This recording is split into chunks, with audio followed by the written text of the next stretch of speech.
especially right now without LeBron, Lakers are struggling. Let me tell you about a team I hate, all right? I know the Dallas Cowboy fan is here, so I had to make sure he knew how much I hate this team. I'm ready. I've often said that the people who run baseball, they try very hard to ruin it. I'm from Brooklyn. I don't have a problem saying it to his face. Oh, I'm from Brooklyn. Hey, isn't he?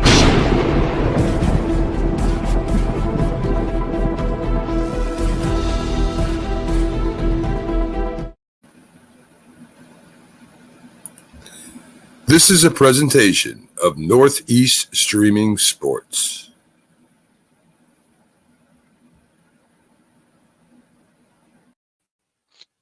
What's up, everybody? It's another episode of Coast to Coast. I am your host, Pags. I have with me Bo. McLovin will be in here shortly. You know, who knows when he's going to show up. Sometimes he's early, sometimes he's late. You know, you never know with those Cowboy fans. That's right. What's up, Bo? How are you?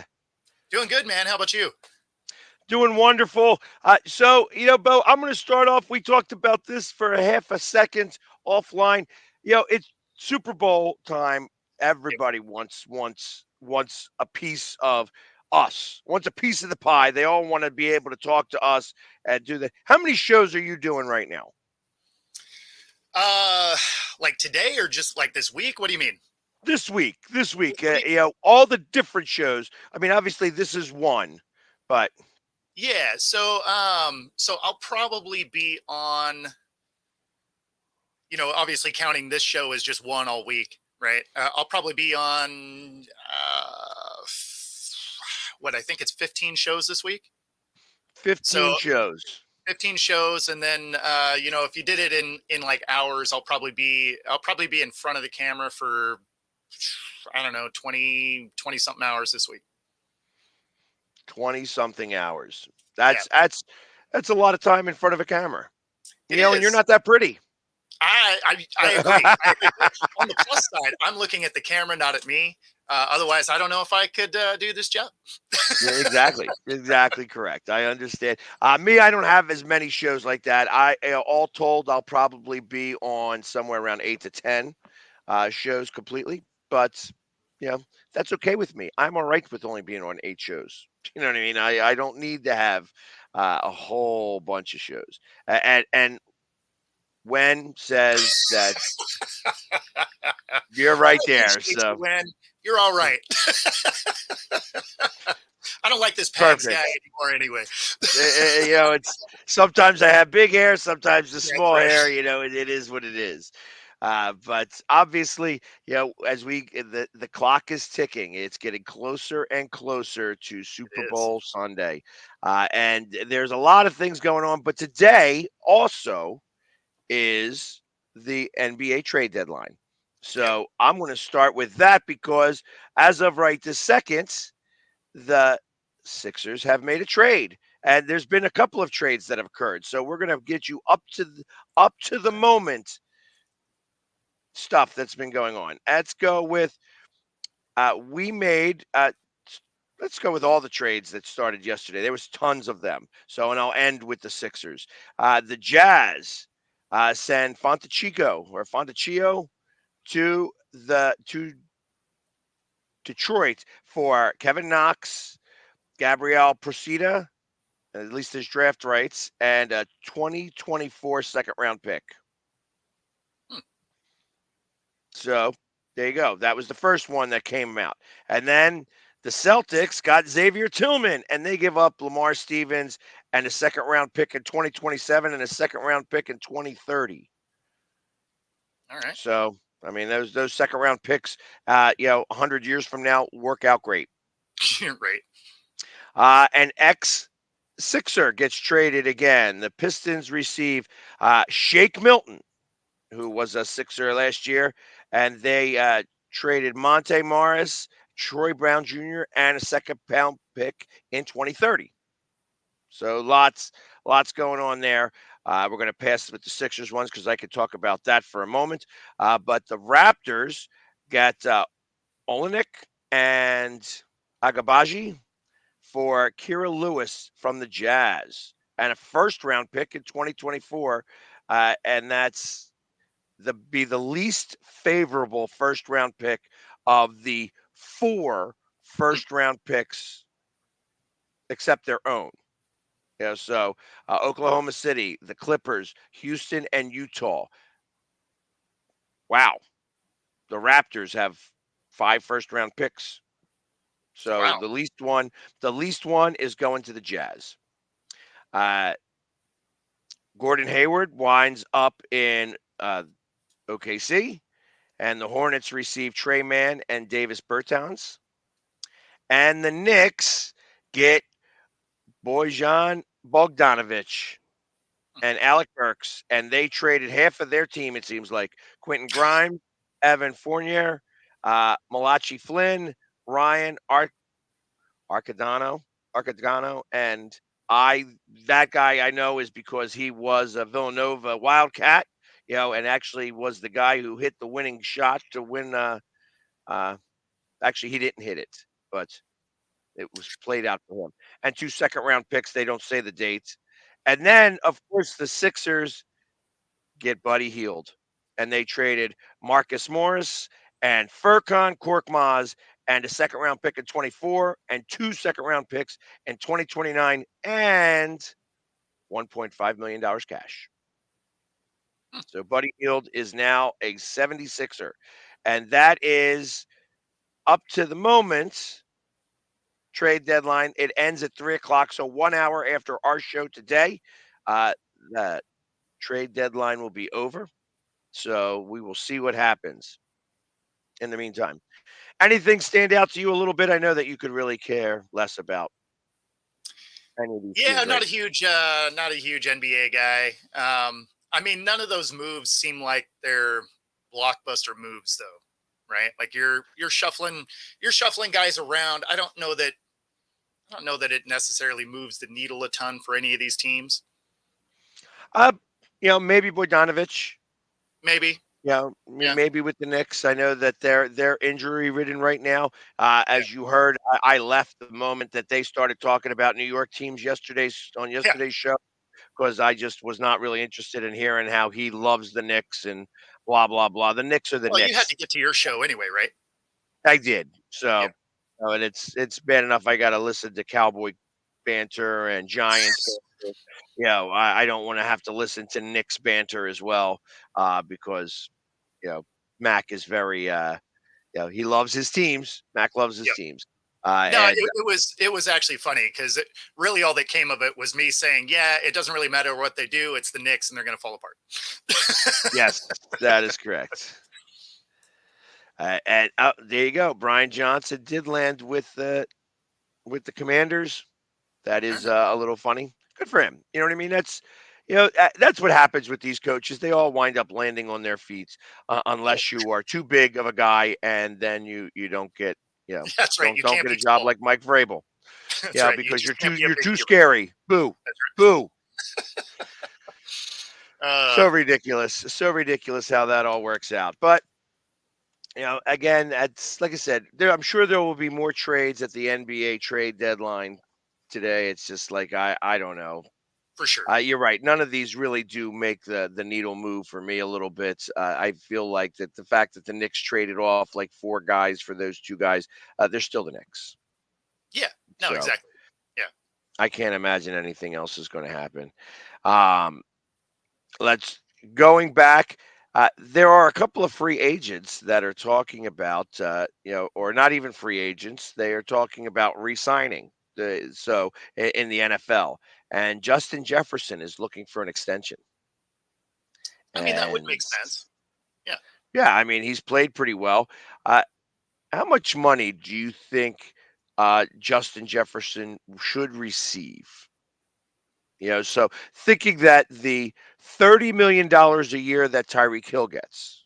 Yeah. Yeah, I is would the bet. I mean, I understand he was hurt, but when he wasn't, obviously very dynamic player, he's probably going to get close to that 20 mil a year type of money. boy gets he's got $20 million a year now. Yeah, I think he's going to be kind of in that same boat, and I think some of it is because he's been injured. Had he stayed healthy the whole time, I think that would go up. But I could see him in that 2023 kind of range with some with escalators, right? Like y- yardage totals to get to, maybe a Pro Bowl escalator, all pro escalator kind of thing. So I think there's going to be some incentive based things in the contract, but I would bet that base is somewhere around 2023, somewhere around in there. So this says that his next contract could eclipse the $30 million, the average Really? salary of $30 million a year. That's funny. I don't. I guess the injury thing weighs a little more in my mind than maybe it does around the league. I guess, but and maybe it's just because my teams have always had injuries, and so it's just like, man, we should probably not pay these guys, be in cap hell, and not be able to go get somebody when they get hurt. Well, how much is DK making? I mean, because I compare the two. Sure. Jefferson's actually had a little bit better of a career from the beginning to now. So if you compare the two, Yeah. Jefferson's probably had a little bit better of a career to start off, but they're very similar, in terms of build and such. Yeah. I mean, it. Let's see. His average salary is 24. Yeah. So I mean, that's now we're talking. Jefferson's had a better season than him. Well, and I he also signed that 2 years ago. So there's going to be. So yeah, I guess he's probably going to be. I guess he's going to be close to that, which is close to Tyreek money. Um, so yeah, I mean, $30 million a year is not bad. To catch a football, I think I could make the numbers bump together. Yeah. just a little bit, I could make that all occur, and just be fine with I'd it. struggle. There'd be some things I'd pay a couple days late or something, but I think I could make it work. Gotcha. So, and all right, we got a couple of updates from Chris. Chris says that House is going to the Pistons. Let's see if they mention it yet. I don't know that they have. At least it's not reported as of yet, so I can't say about it. Yep. Until it gets reported, I'm not going to report it. And then here we go. This is the other one. Murray talks between the Pelicans and the Hawks have stalled. You think the Lakers are going to do anything? I think the Lakers are sellers, not buyers. Just my thought. But yeah, I'm with you there. they won their championship so far this year. They made that money, and now they don't need to play anymore. So that's right. They're going to hang that goofy banner. Hey, they were the first one to hang it. God bless them. Yep, sure they were. So, but hold on, he just sent it. Nope, I can't see it there, Chris, because I'm not part of that group. But that's okay. Anyways, back to the NFL. You know what? I saw something that Chris Jones, he's saying that this could be his last game as a Kansas City Chief. Now, that's because, he held out this year, and they gave him a 1-year contract. Mm-hmm. Since he came back, the defense was able to turn around. Obviously, he missed that first game, needed to get in playing shape, and then by the end of the season, he was still the best defensive player on that squad. Yep. Where do you think he goes, and how much money is he going to get? At this point, you're going to, if he gets a ring, right, then you're playing for dollars, right? At the end of the day, you want to maximize contracts, but you also want a championship at some point in your career. So, if you collect the ring, you can chase dollars if you want, right? So, as far as who picks him up, I don't know. There's a lot of teams that could use him. I agree. But I think that there's only a certain amount of teams that actually pay for those positions. One of them happens to be the Eagles. True. So I would not be surprised if the Eagles make a play for him. After when the new season begins, and pay him that type of money. Now, I don't know if they're going to be paying him $30 million a year. Right now, he's making $25 million a year. Fletcher Cox not withstanding. Obviously, he came down at a hometown discount. I believe he will do that again this year. Yeah. I know that Brandon Graham is going to want to re-sign here. He will probably give a hometown discount. You have the two young kids, which I think are absolutely would learn a tremendous amount. However, it's a 3-4 defense now that we're dealing with. Yeah. So you got, so Davis is going to be switching back and forth with Carter there. Is Carter going to move to the outside? Is he going to be a defensive end? And I know that they like to use the wide nine here.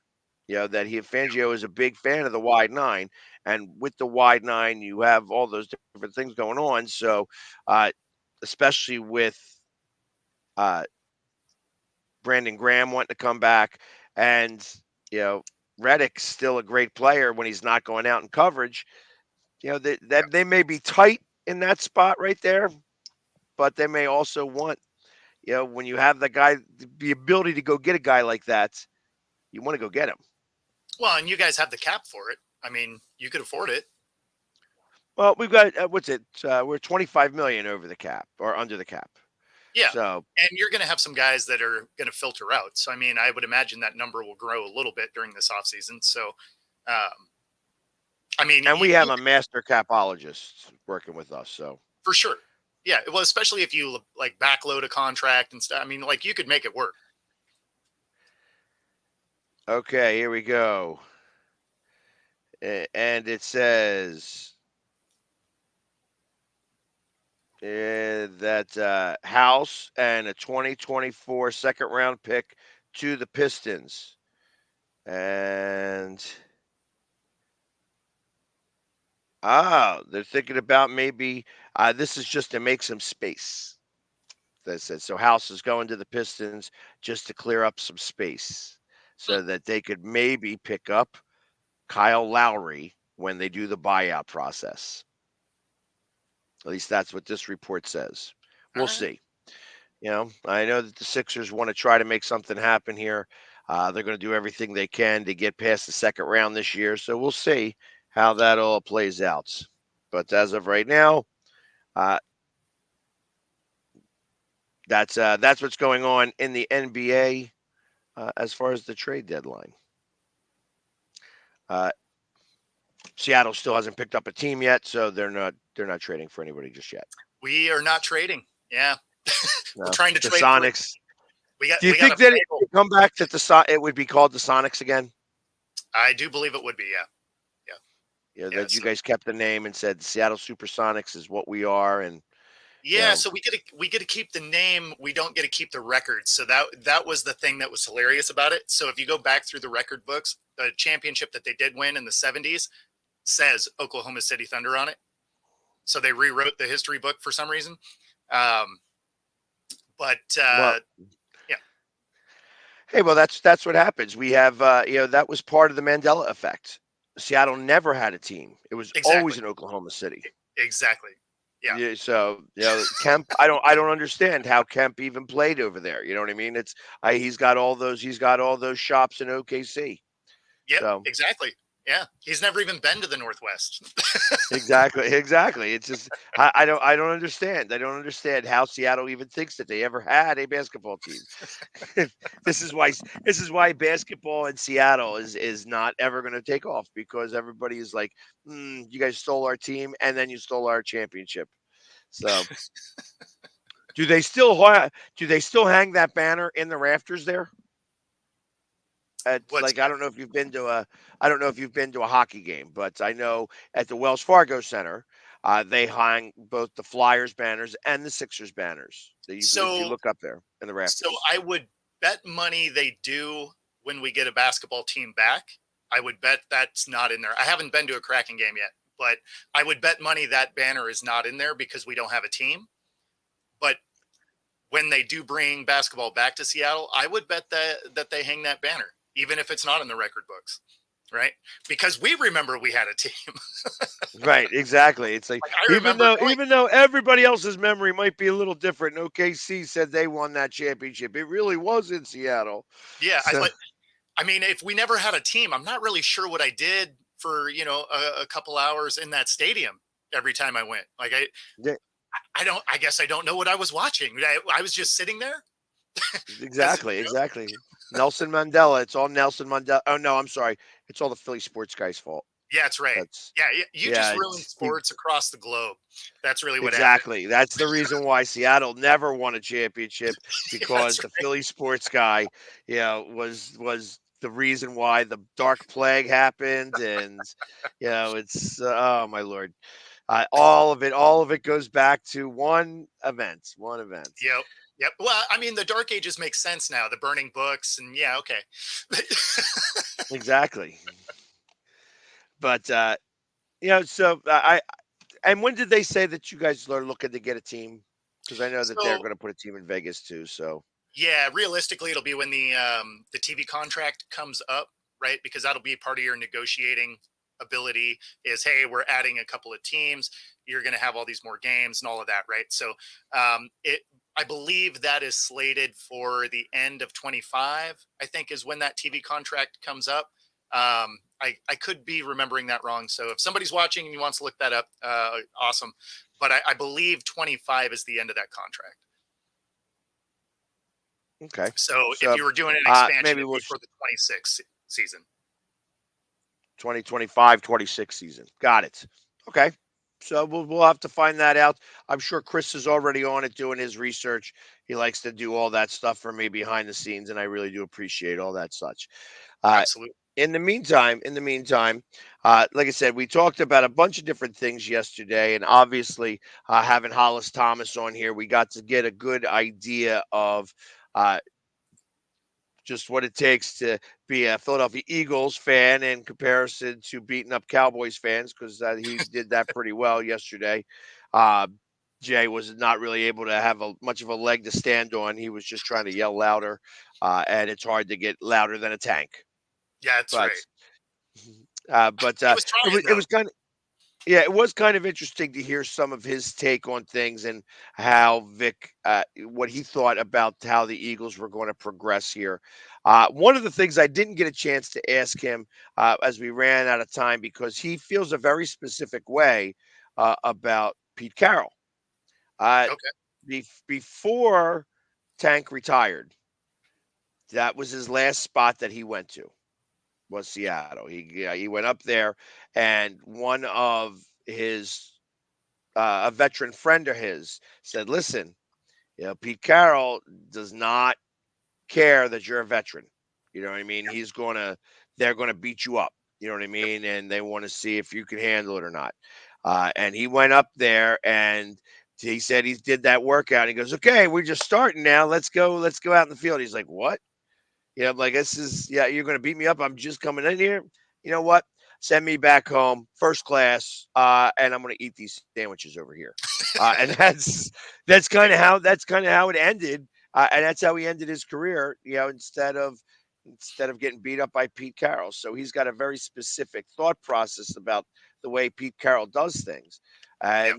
and ultimately at that point of his career, he wasn't really interested in you know, trying to prove himself to anybody. He's already, you knew what you were getting with him. Yeah. So, uh, I mean, obviously, that's just how the Seahawks operate, though. I mean that was the Pete Carroll always compete kind of thing. Is like I don't care how long you've been here, you earn your job every week. so do you think that that's going to carry over? I don't know. I mean, I would imagine not in a way, right? I mean, I would imagine McDonald has his own process that he wants to do. I know that Schneider and Jody Allen were like, we want to keep this same culture, right? This upbeat, energized culture. But I don't know if that type of thing necessarily, stays at least in the capacity that it currently is. He may adopt some of it just because it is a good way to get, the most out of your players, right? So some of that he may adopt, but I mean, he's going to bring his own spin to, being the head coach. No, and I understand that. I think about, when you say the culture and you want the upbeat team, I immediately think of some of the colleges. Okay. and how you have some of those colleges that have all the guys, the entire game are jumping up and down. Yep. You know what I'm talking about, right? Yeah. Yeah. And I think about that in a couple of different ways. One, if you're jumping up and down all game long, you're tiring yourself out by the time you get really out there. Okay. Yeah. You know, maybe some of those guys ain't playing, and that's why they can jump up and down entire game. You know what I mean? Sure. Because they got all that energy. They're trying to rile their team up. Hey, listen, I know what it's like. I played softball, but I definitely played softball on a team that I was not good enough to really be on. Sure. So I'm the bench guy, and I'm going to be the guy that's going to always be loud. Go figure, and Yeah. be cheering on my guys nonstop. Well, And sure, because you you're know, the hype man at that point. exactly, because hey, when they put me out there and I get to pinch hit on occasion, I get to play, I try to do as best as I can with it. But ultimately, I am not an A player, especially at my age. You know, I was over 40 years old and I was playing on an A ball team. I am not an A ball player. I am more of a C, D, and probably now rec league. You know, I'm probably not even that good. Like it's going to be hard for me to get around on a slow pitch softball. But yeah, Yeah. but you know understand what I'm talking about. You know what I Oh, mean? I used to 100%. have Yeah. the power, and there was a time I could have played a ball, but that time had passed, and I was still on the team. And you got to be able to cheer. You got to be able to hype your guys up that are playing. So I can appreciate that, but ultimately the jumping up and down the whole time is you wasting you're wasting that energy. Now I know in the NFL that's not really a thing. You're not Yeah. going to see that happen very They much. don't do that. But Yeah. what is it that you would say happens with a team, even in the semi-pro? How do you rally around? Like, how does that occur when you have that many personalities and that many egos that you got to hype up? Does you look to one guy? Do you look to a select few? I guess that would be your captains. Or is it kind of the job of everybody on the team to try to hype each other up? Yeah. I mean, it's kind of the job of everybody. I mean, you don't really have. I mean, yeah, it really is kind of everybody coming together. Like if you got somebody that's struggling, you try and pick them up. You know, you're just like, hey, man. I don't know. You didn't really need crazy hype guys. Like you guys spend so much time together that you can tell if someone's off, and you're just like, okay, like what kind of what's going on. So, for example, if we were playing like a cover two, and I had, say, my safety or my inside linebacker, they were just struggling in coverage or something, right? I'll adjust my zone, right, to try and pick them up, and that'll, in a way, can help bring them back into the game too, right? So it doesn't have to be just like smacking the helmet trying to hype them up. You can just be like, hey man, like we're in this together. We both got to do our job today. And if I can shade over my zone to help you out, and then that allows you to, maybe break down into a flat where maybe I can't cover as well anymore because I'm shading back into coverage for you. You're making those adjustments. They're not really coaching adjustments, they're player adjustments on the field in the fly. And that can bring morale in that moment back up, rather than I have my zone, I'm going to hang out here and I don't care if you get barbecued all day. It's just like, oh, okay, no, let's slide these things around. And that can bring somebody back into the game. Now, as a coach, and you start to see that, do you just let that occur? Or do you say, okay, obviously you're shading over too much. It's only going to be a matter of time before you get beat in the process of trying to hold back your other guy. Maybe we should switch this guy out a little bit. Or So, I so that will happen, right? Like, I mean, because the coach is seeing the same stuff, and they're going to see you make these small adjustments, because your safety also has to make an adjustment too. Because say I'm shading over, well, now that safety has to shade out a little bit, right? Because I'm not necessarily, going to be able to, go with a guy as wide. I mean, so there's everybody has to adjust a little bit to accommodate that. And if your second string guy is comparable talent, yeah, maybe you swap them out. But if they're not, you'd be like, okay, I see what you guys are doing. Um, you know, put in a mix of it, right? So it's not like you're going to run that every time because you'll get beat, you know. Right. But if you're mixing it up so that you're able to help each other out, you're again, you can help your guy, and sometimes it'll be enough to get them back into their game, and you can go back to what you were doing. Right. Sometimes you just need that mental clarity. You're like, oh, okay, I got help if I need it. Or, like for me, pre-game, didn't matter how long I played, what level I played, whether it was high school, semi-pro, arena, didn't matter. Right. I had a lot of anxious energy going into a game, which is why I always played any kind of special teams that got me on the field to go hit somebody on the first play, because I needed that contact to get my head right for the game. As soon as I went down, put my helmet on somebody, I'm like, okay, now I'm ready to play. But I mean, if you saw me before the kickoff, like I'm out there moving. I'm like, all right, here we go. And then, yeah, as soon as I got out there and hit somebody, then I'm like, all right, let's play some football. Right. I'm going to talk about you more specific here. Obviously, you were a cornerback. Did you prefer zone or did you prefer man to man? I liked man because I ran a 4.340. Right. So I always loved that everybody thought they were going to burn me, because they're just like, it's a shorter white guy. I got this. Right. So the first time I'd line up against somebody that I'd never played before, they'd step out against me and they'd tap their helmet like hot route, I'm going to be open. And then it's just like, all right, it's cute. You think that. And it's also why I never talked a lot. Right. Like I wasn't a trash talker. It's just like, okay, like if you're going to beat me, you're going to earn it. And, Right. So yeah, no, it was always fun. So one of the most common like after game handshakes I always got was, damn, you're fast. You surprised me for a cracker. Yeah, 100%. Yeah, no, it was definitely one of the most common responses afterwards. So Yeah. No, and I can believe that. I mean, it's yeah, and I get it. So I obviously I when I played, I was always, and I never played up into your level, but it was always playing safety because I was good at closing on a ball. I would be able to see where the ball, where he was going to throw the ball and close, and then I was also very good at getting my hand on the ball as they were going to catch it and knocking it out of their hands. Somebody showed me how to do that one time, and it was one of the one things that I was able to do very well. But I could catch the ball when I needed to. You know what I mean? So if I had a good route on it, I would be able to intercept the ball and things like that. But obviously, I'm not doing it at your level. I wasn't even semi-pro. I was definitely rec league and things of that nature. But it makes a big difference when you're able to do those types of things. You would burn right past me because there's no chance I was going to be able to run step for step with anybody like yeah, that. So that's why I had to be a safety. 20 yards back.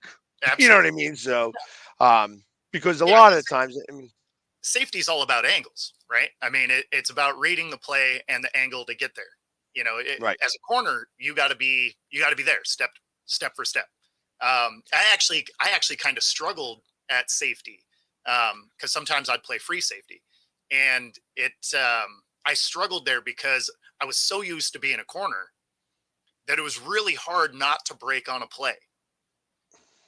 Right? You see it developing. You know what the play is, but you got a guy that you have to account for, even though you kind of know what's going on. The ball hasn't passed the line of scrimmage. So as much as you want to break down on that, you're like, my obligation's out here. And just mentally, you're like, but I want to go hit this dude. Like, but I'm also right, not going to get burned over the top. So sometimes you're kind of fading out there and you're not even really running on this play because this guy is out here. You have to account for him. And then, finally it breaks in and you can break down on it, but you're never going to get there at that point. You're 30 yards away. And so you have some of those plays where you almost feel like you're out of the game as a safety. And it was just something that I struggled with how much action you get as a corner. right. No, and I can imagine that because like you are running routes and such like that. And when you were covering somebody, if you're doing man-to-man coverage, Yep. obviously, what are you watching on them? Because obviously routes, the double moves, there are so many corners that get beat with double moves. Sure. And ultimately, I feel that they get beat with double moves because they're watching the wrong part of their body.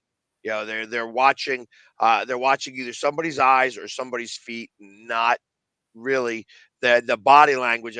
My thought is that you're supposed to watch their sternum. You know what I mean? Kind of that's really if you got your eye on their sternum, there's only so much juking that they can do in that spot. They have to be able to do that so that they can move their core the way that they need to for the route. Yeah.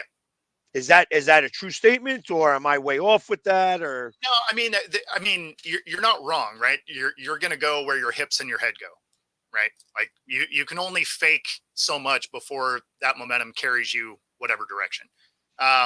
Now, some of those, whether I was in man or zone, I played a lot of press, right?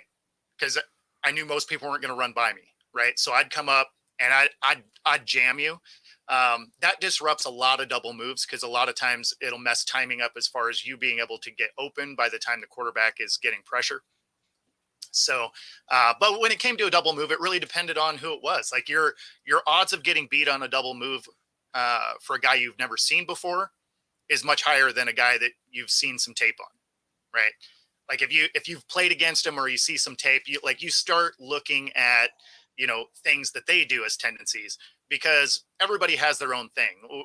Whether they come up and they chop their feet to do a break or something like that, or if they're just a really good plant and go kind of person because you got to guard that guy differently, right? If they chop their feet, you got to make sure that you don't end up chasing a direction. When they're a really good plant and go person, you got to be ready to turn when they do because they're not necessarily going to get a crisp double move in 2 steps, right? They usually carry enough momentum with them that they'll be a few steps out before they can make that break. So it really just depends. Some of it's your own footwork technique on whether or not you get burned, and how aggressive you are on that first break. So a lot of the double move guys, they'll have seen an out, half a dozen times by the same receiver, and then they do that double move, but they were biting on that out route, and then that guy is home free unless the safety is really paying attention. right, and that's I kind of look at that like that's what stop and go routes. Stop and go routes are Yep. probably one of the uh, the hardest ones for me to kind of have dealt with, like I said, on any level, because as you start to go there and your momentum shifts and then they go blow past you, like that's where they would get me because Yeah. I didn't have the speed to be able to catch back up. And if the ball, I would need whoever the quarterback was to air it a little bit, put a little Yep. bit too much arc on it so that I could catch back up, or else I was going to get burnt. You know what I mean? Because ultimately, like I said, I'm not a professional, and you Yep. know, I also didn't care that much. You know what I mean? Because I'm Yep. not playing for any, big amount of money. You know what I mean? If you're going to burn me, you're going to burn me, and that's that. So To be fair, like a dig and go kind of route is tough because if they have a quarterback that is really good about getting the ball out, right? You you you have to bite a little bit on that dig route, otherwise it's open all day, right? But if you got a guy that is really fast, um, that's almost where you would need your strong safety to drop down on him and your free safety to kind of stay over the top, right? Kind of do a little bit of a hybrid blanket coverage on the back end. If you got a guy that's really good at doing a route like that. was there anybody that you had that you remember that just toasted you every time you guys played? Um, no, not really. I did have a teammate that, he was probably one of my favorite guys to play against. So it was, and he would toast me sometimes in practice for sure. He was a ton of fun. Um, to play against. And I'm glad I didn't have to guard him in games because he was incredibly fast in and out of breaks. He was a guy that double moves. He would get me on double moves for sure. So my buddy Pipe, if you're watching, he knows that, he was fun to play against. A guy I remember playing because he talked a little bit and he couldn't get away from me was was Taco Wallace, former Seahawk. He was playing with the Stallions, and he was chirping a little bit in one of those games, and so that was fun to go up against him. But yeah, no, I mean, I would say that my teammate probably burned me more than anyone else. Got ya. Well, at least you guys were fighting on the same side. Exactly. Yeah. And somebody who gets burnt all the time. Welcome, Jay, to the show. He's here. Somebody. Yeah, a little early today, but we appreciate that. Oh yeah. No, I get burnt quite often. The wife burnt me last night, so yeah, we were having a little race, and I found out that my knees suck, and she was not going to come back for me, and yeah, so she broke your ankles, and oh man, bro, you ever see when they say, like when in basketball, where they say, oh, he broke his ankle? Yeah, she broke the shit out of him. Oh, that's funny. Oh no! And the funny thing is, on the way down, she wasn't even coming back. She was just laughing. She kept on because we've been bringing in the groceries, and I'm like, well, what if I had the glass stuff? She said, I don't care. She'd have been like, "You're going back to the store." She didn't even care, bro. It was like, nah. It's Jay. That's awesome. Like, I said, so I get it at home. I get it with Pags. I get it with Bo. I mean, I just you just get it in general, huh? It's all the time. So, man, we're talking routes. What is that? What we're talking about? That's what we were just talking a little bit about, just like covers and stuff like that. It's those types of things that I'm trying to, I'm diving into the actual processes of playing rather than playing. You know what I mean? That's just a little bit with the cornerback. Like I said, the things I didn't play in a professional level, so I can only talk to people about it and what my assumptions are, because you got to be able to play on that level to understand it, and I just didn't drive that fast. I never drove that fast. Those guys drive at 1,000,000 miles an hour. When you're playing semi-pro, that's 1,000 miles an hour, and I'm playing at I can't drive 55. You know what I mean? Yeah, and that's what I've always thought of it. I always felt like the NFL, those dudes are playing with high performance engines, and probably like you said, I think the 6 cylinders at the semi-pro, and then I've got over here, I've got like a little 2-cylinder moped, So got see, I'm not the 2-cylinder. I'm the rotating 3-cylinder engine. That Mazda engine. You know what I mean? Hey, I'm the guy that's going down the freeway in a moped. The guy behind me is like, "You son of a bitch!" That's right. Why are you in the left lane?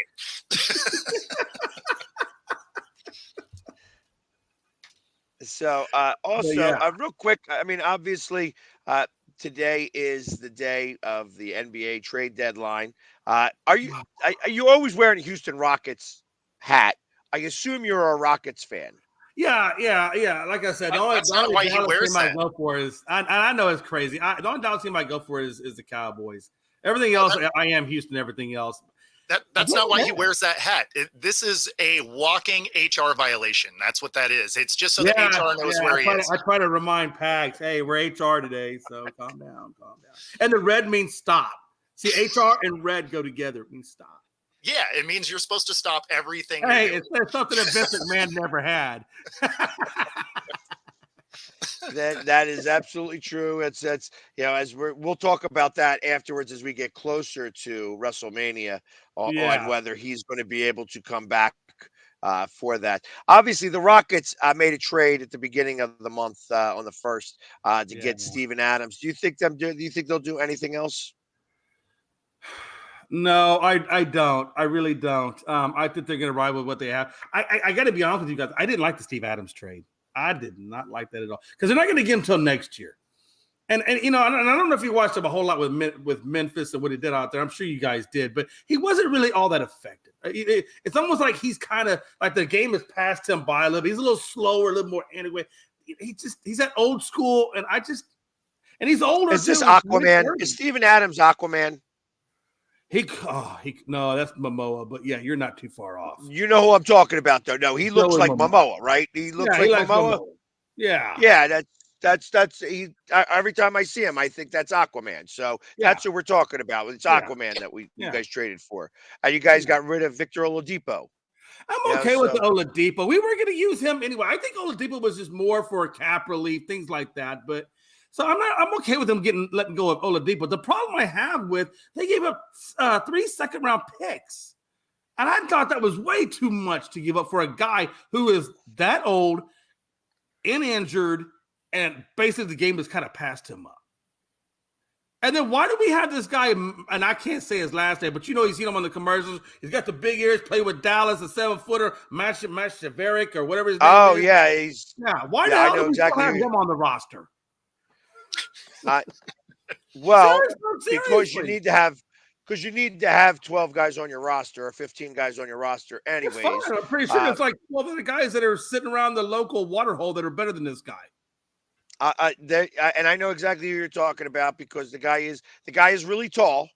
He's what, like 7'4", and he was best friends with Tobias Harris, so he was here with the Sixers for a minute. Yeah. But he isn't very good at basketball. He's really not. He can rebound. He can rebound sometimes. You know what I mean? But it sounds ridiculous to think that a guy 7'4" is not very good at basketball, but sometimes that's the way it is. Especially rebounding. Hey, there's one line that will describe him. Yvonne, make basket. Yvonne, take charge. Remember with Whoopi Goldberg and that one dude? That's what he reminds me of. I mean, he's just like a guy that's just, I don't know how. I mean, I get height, but come on. So, I don't know what Ibaka does there, but I'm not a happy fan of the 3 second rounders we gave up for him. Well, second round picks in basketball really don't equate to much. I mean, there's only been not all the time though. Yeah, well, no, there's only been one player really who has been a second round guy who went. I mean, there's only been one player that's ever been a second round guy and won an MVP. Yeah, and it just so happens that he continually wins the MVP. So I mean, but he is by far the best second round pick ever. Most second round picks play in the G League. That's the truth. Yeah, of it. true. Well, that's true. So you're not really giving up. Like if you're giving up a first round pick, like even in the 20s, minus the COVID year, because COVID year screwed everything up because you weren't able to really determine. If it wasn't for COVID, we would have never have gotten Maxey, as a Sixers. So excuse me 1 second, guys. I'll be right back. All right. We can talk about everything that Pags just said is full of crap. So did you see the clip I sent you yesterday about Doc Rivers? No, I wanted to, and it wouldn't load for me. I don't know if my phone's having issues or what. Can you just give me the brief recap on it? Yeah, so it's hilarious. If you're watching right now, look this up. It was a soundbite from Doc Rivers. He was being interviewed because they are 1-4 in his first 5 starts, and he was going off about how about the locations of the games, and he literally said, really, that the schedule makers have never been on an airplane before. And that's why these were scheduled together and they were hard to get to. And his team was just tired. I'm like, what are you even talking about? That's just a guy that just has no other reason for losing than just to make up an airline crazy. Let me ask you this, Bo. Based on all of that, do you think that the brass of Milwaukee are having buyer's remorse? They better be. Because the guy do you think they're ready to let go of Budenholzer? Yeah, I mean, that's the thing, is they just let go of a guy that had them, winning 70% of their games, and now in the last 5, they're 1-4. I mean, if you don't have buyer remorse, I don't know what's wrong with you. Yeah. And let me ask you another question. You got all this damn talent. He's got a lot of talent on this team. A lot of talent. Are we starting to see now that maybe Doc Rivers just isn't it? Because let's be honest, the one championship he got with Garnett, Pierce, Allen, they didn't have to coach that team. Dudes, by the time he got all them dudes, they had been in the league so damn long, they could have been coaches themselves. That team was a well-oiled machine. They all talked together. They all knew each other. They all knew what they needed to do. He just needed to be out there to call timeouts and maybe give and substitute some players when they needed it. But let's be honest, that team was already self-functioning. Do you think that maybe Doc Rivers just isn't that good? I mean, I've kind of always thought that, but I mean, I agree. I agree. What a perfect time to come back into the conversation. Yeah. I am so happy the Bucks have Doc Rivers. Glenn Rivers is by far, you know what?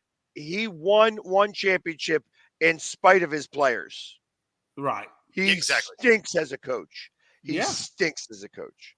So I got the soundbite right here. So let's listen to this hilarious nonsense right here. Yeah, just, the Utah game, you kind of knew, altitude back to back. Whoever scheduled a Dallas, Utah have never been on an airplane in their life, or no time zones, so that was just a tough one. We knew that. I guarantee you when they looked at that before the year started, they were like, this was going to be a brutal game for us. End of a trip, legs, you can just see it. We've got a lot of injuries right now, so guys are playing more extended minutes. I think that's and you know what? They're playing harder on defense. That's a guy that literally is just like, I think as his speech is going along, he's just got all these little excuse thoughts that goes through his brain, and he's just sorting through them as the speech goes along, because it's so chopped up and pieced together. I mean, come on, bro. If you're just speaking out your ass, come on, just say you lost. Take the damn loss and let's go on. You're going to come out and be like, oh, yeah, they've never been on an airplane before. Like, what are we even talking about right now? So we didn't call it bloody basketball. We called it combat basketball. And that is very accurate. It was very competitive. And generally, the game ended with, we would play a full-length game. But man, there were some injuries along the way for sure. And was it one-on-one that we're talking about here? It was full court one-on-one. Yeah, that's not the way that you should play. Oh, it was good times. Oh, I got to imagine, because the hip check is not meant for basketball. Well, and we were playing on in a park, right? So this is a concrete floor. Like, this isn't like asphalt. That's what I'm figuring. You're playing on asphalt. What it was. Yep, absolutely. So when you got hip check, wasn't the smooth concrete. It was that brushed concrete, so it has all the rivets in it. So you're absolutely yeah, buddy. Yep. Because there's a difference playing on smooth concrete. Smooth concrete is not that bad. No different than a damn hardwood floor.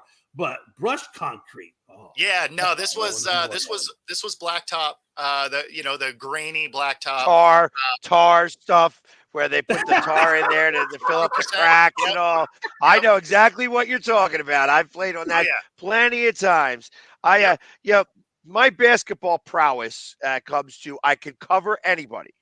One of my stepdaughters, and the reason why I had to jump off was my baby's mama came over, to do a couple of things real fast, so I had to take care of that. Do a couple of things real fast. That was real quick.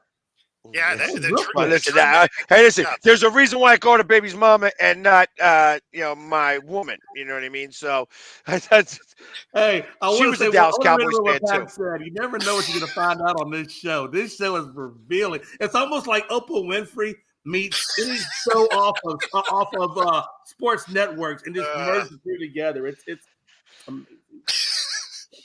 But anyways, now I lost my train of thought. What I was talking about. I bet you did. Oh yeah, my basketball. My basketball prowess. Like I said, I could cover. And I had a stepdaughter who was very tall.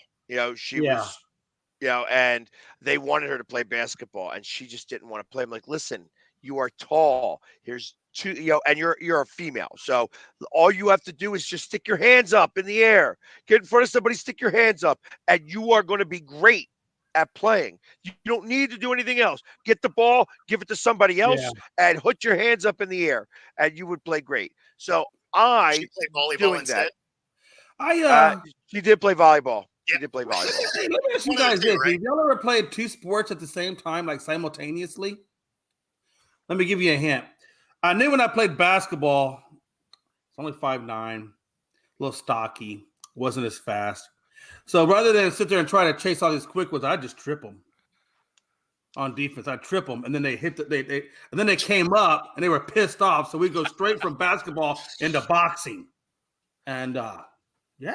Yeah, no, that makes sense. I just do that. Like basketball was never my sport. I'm the guy that it just wasn't. I was too slow, but I could play defense. Now I could run the guy over. Well, that's a foul. What's a foul? It's a street ball. Come on. Right. I don't see any blood. What are you talking about? No fouls. Blood. All of a sudden, you're like, oh, wait, no, there is. You know what? Fair enough. Yeah, they always ended up that way, you know. And I came from my parents were moderate, middle, lower class. So we were in I don't want to say the ghetto, but it was damn near the ghetto. And yeah, you had to be a tough kid. And I realized real quick. Now football was more my thing, but baseball a little bit. Yeah. Basketball. Well, for basketball, like I said, I was always very good at covering somebody. Yeah. I also, again, and that was where I didn't pay attention to the ball. I paid attention to the guy's sternum and hips because I was looking at the weight. Yeah, you can't. If you follow the ball, you will get beat every time. And that took me a while to learn, you know. Yeah. But where the waist goes, so does the ball. Yeah. That's the same thing with football. They give you a football when you're tackling. Look at the waist. Yep. No, I was good on D. But shooting wise, I was a perimeter shooter. I was a 3-point shooter. Did you have a pretty good 3-point shot there? Yeah. I was good from 3. It's really where I practiced because most of my friends are significantly taller than me. Yeah. Right. I'm 5'10", like I'm not a big guy. But a lot of my friends are somewhere between 6'3" and 6'5". Right. So we'd be playing basketball against each other, even though I could jump like that, you know, their wingspan was a little bit higher than I could get. Right. So I ended up being able to shoot, you know, from way outside. So you were a catch and shoot kind of guy. I was a better catch and shoot guy. Yeah. Okay. Yep. I didn't realize Thaddeus Young was still in the league. How about that? Bro, Thaddeus I don't Young's like that trade. That trade's horrible. I didn't know that either. And Spencer Dinwiddie goes to the Raptors. Dennis Schroeder and Thaddeus Young are going to Brooklyn. I did not realize that. That did get reported here as well. So I wanted to update you guys on that as we are giving you up to the minute updates. You know about the NBA. I think Toronto got the better part of that deal. I think that's done probably more for money. Oh, absolutely, it's done for money. I'd be willing to bet that Schroeder's probably at the end of his contract, and Dinwiddie is a situation. I feel like that they're blowing up Brooklyn. They might as well. Yeah, that's what I was thinking. Seriously, they might as well blow it up and start over. Well, they got Ben Simmons, so he's a good piece to build around. True. I don't know how you can say that with a straight face. Yep, I like it. Hey, listen, you get rid of Ben Simmons, and their therapy bill will go down by 20%, maybe even 40%. Yeah, no, I think OKC should go get Ben Simmons because since they took our team, I'd like them to lose as much as possible. Oh yeah, you know, hey, real quick, since you're a Seattle guy, we were talking about earlier on one of our shows. We were talking about people who should have their numbers retired and things like that. And I was like, I still can't believe that Gary Payton hasn't been retired, even that by Oklahoma Thunder, who used to be the Seattle. That I'm surprised that Gary Payton hasn't had his number retired. Yeah, well, I mean, it's OKC, so yeah. All the championships that they have won. Exactly. Yeah, we talked about that a little bit ago. How many championships OKC have won, and I am still 100% in belief that it was Nelson Mandela, the Mandela effect, because there was never any basketball in Seattle. All you guys in Seattle are just remembering false. It's just a falsehood. Yeah, I sat in empty arenas for some reason. You know what? Hey, Houston tried to deny the Mandela effect by bringing the Oiler colors back to U of H, and the NFL said, nope, Mandela effect is still in effect. He will give us those damn colors. They never exist. Yeah, I know. I said this the moment Robert started talking because I know that Robert hates the NBA right now because Oh yeah. I don't know Robert at all, but I know that he is not a fan. He is not a fan of the NBA, and Yep. he is more than happy to let you know every time he can. So it is definitely definitely a part of that. So anyways, as we are at the top of the hour here, so we are going to do our station identification break, and when we come back, I've got the prop sheet that we are going to be all all going on, and we're going to see who wins between the three of us All on right. the prop sheet. So, and we'll be able to figure that all out. We're going to do that today. So, stay tuned for the second hour of Coast to Coast in just a few moments. Right back. I mean, you can see right now, without LeBron, Lakers are struggling. Let me tell you about a team I hate, all right? I know the Dallas Cowboy fan is here, so I had to make sure he knew how much I hate this Oh, I'm team. ready. I've often said that the people who run baseball, they try very hard to ruin it. I'm from Brooklyn. I don't have a problem saying it to his face. Oh, from Brooklyn. Hey, get us any.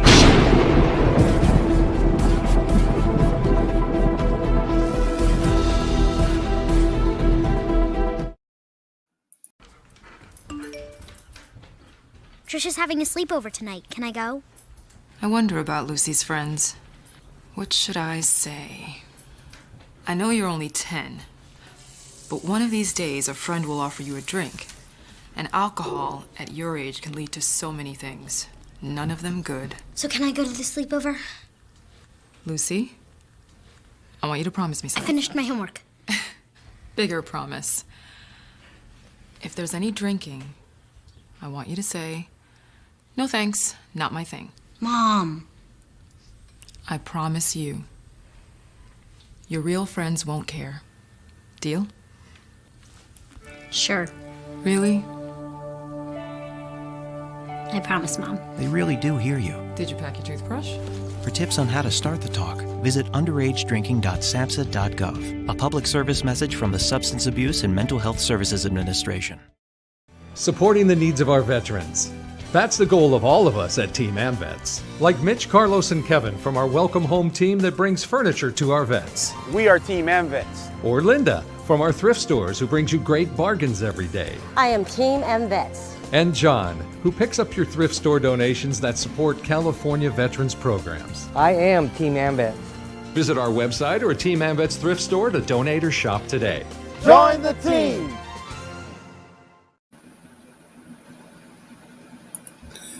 This is a presentation of Northeast Streaming Sports.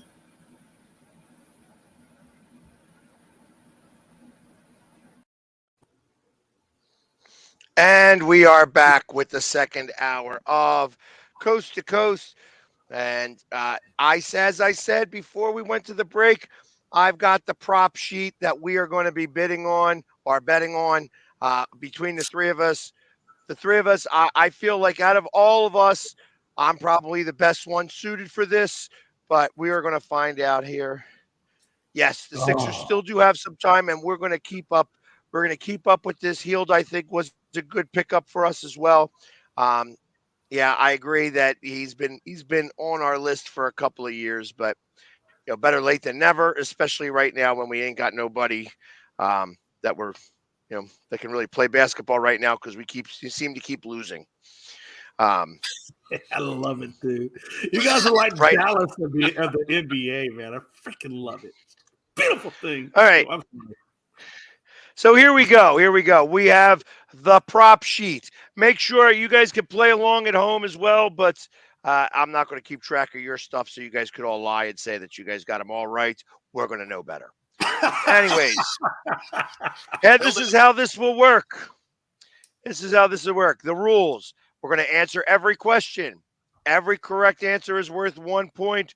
Whoever has the most points wins. Very simple. If we are tied at the end, we will have a tiebreaker question that deals with the points, the total points of the Super Bowl that'll determine the ultimate winner. This is between the three of us, who is going to be the ultimate Super Bowl 58 champion. Between the three of us. Here we go. We're going to start with the pregame questions. Question number 1.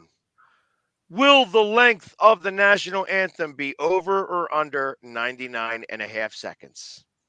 God, it's a minute and 30. 99, so that's a minute and 39 seconds. And a half. Don't forget the half. Don't get the hook. Right. Who's singing it again? Reba McEntire. I'm going under. I'm going over. Under. Over. I'm going with the under. I've only been saying it tons. McLovin with the over. Question number 2. Who will be the first coach to be shown during the national anthem? Reed. I'm playing Taylor Swift on that. I'll go.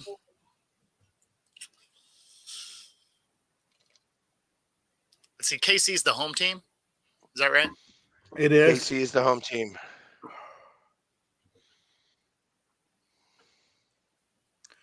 Go with your heart, bro.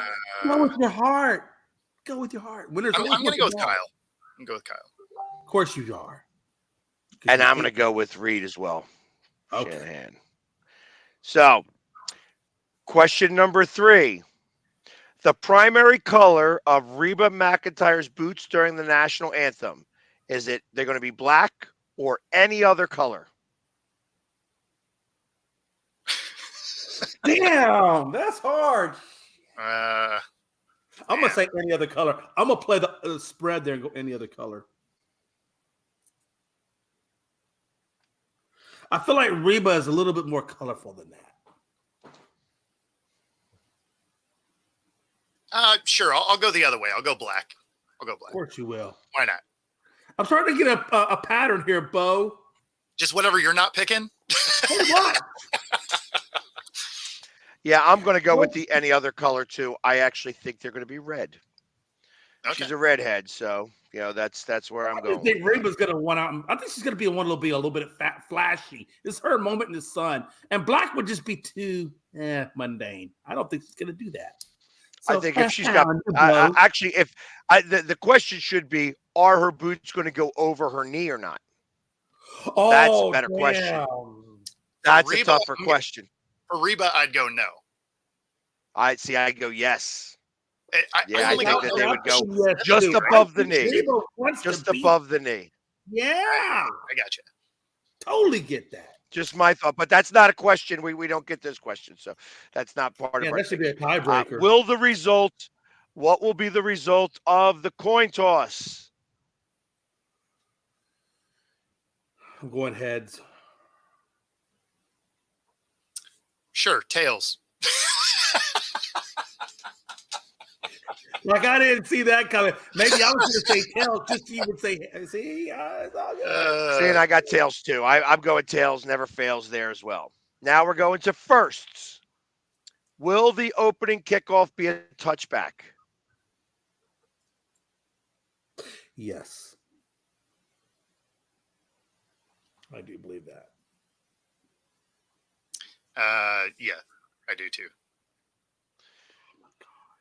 Yeah, that's the first one that all three of us are in agreement. Yes, is what I say. Will the first offensive play of the game be a run or a pass? Woo-wee.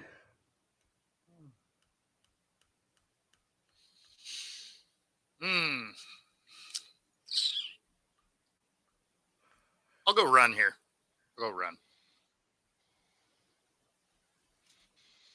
I feel like they're going to want to establish the run early, either side of it, to get either McCaffrey or Pacheco going. Exactly. So yeah, I'm going to say run. And I think it's going to be a screen. Well, I mean, if it's backwards, it still goes down as a run, right? Yep, but if it goes forwards, it's Well, you better hope it goes forwards, Pags. Well, I'll be okay with that because I will beat both of you guys on that. Which team will convert the first down? So I think whoever gets the ball is going to convert the first. Yeah, down. exactly. I think that really. See, I really think that. I think that question will tie in with the coin toss. Yep. Yeah. Well,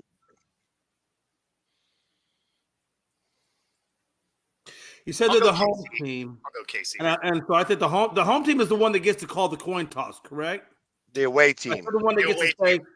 The away team. The away team gets to call heads or tails. Yeah.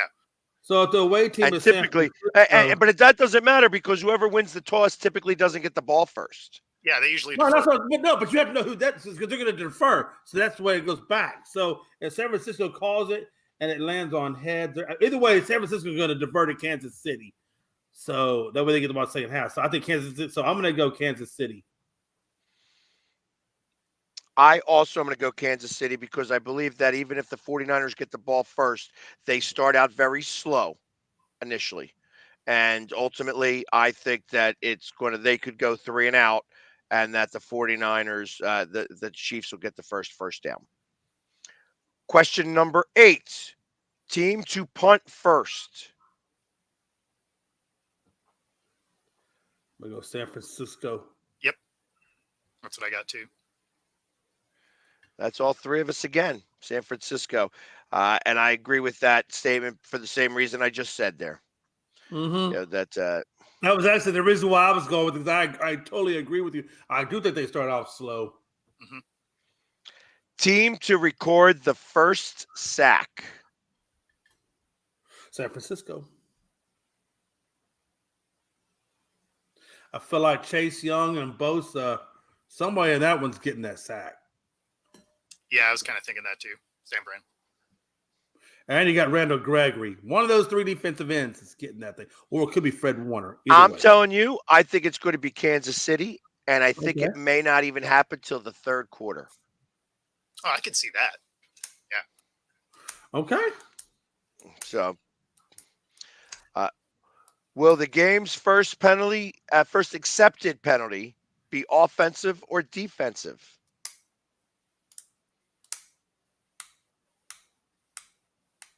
This will be a false start. I'm going offense.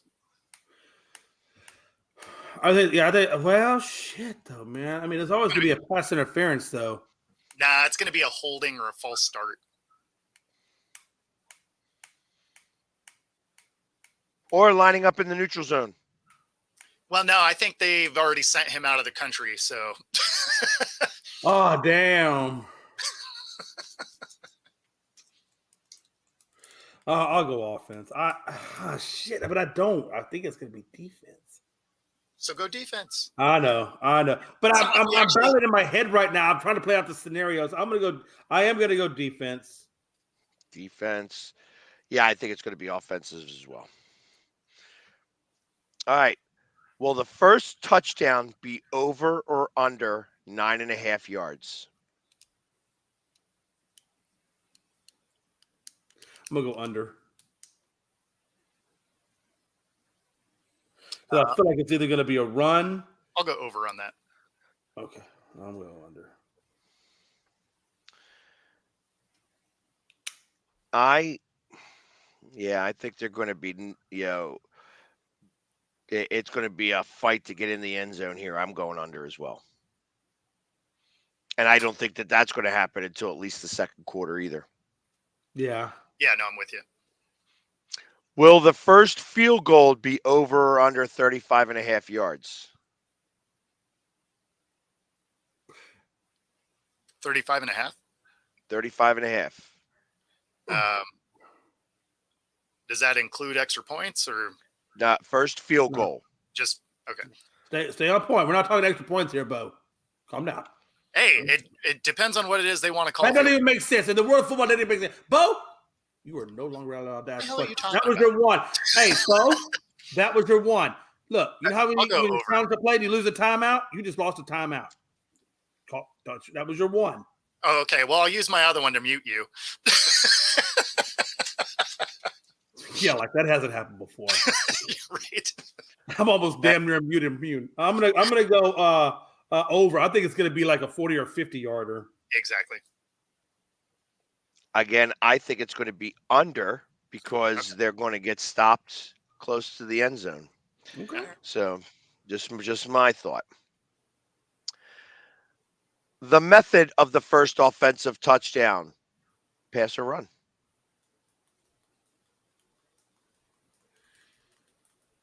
I'm gonna go run. And again, I think it goes back to what you were saying, Pags. Yeah, I think it's I think it's going to be a pass because I think it's going to be one of the two tight ends.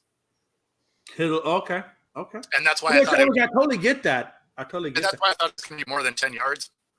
I figured it was going to be one of the plays across the middle that both of them can hit, and both of them have the ability to turn up a couple of yards, and so I think they can get. Now, I want to confirm something.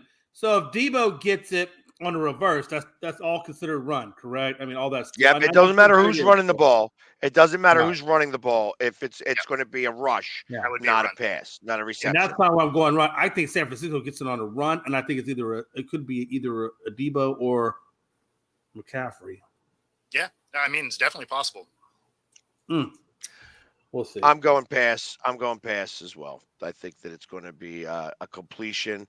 I actually see it being a slant right in the end zone, like a 6-yard slant, a 6-yard slant play. Question number 14, method of the first turnover by either team, interception or other. I'm going pick. Yep.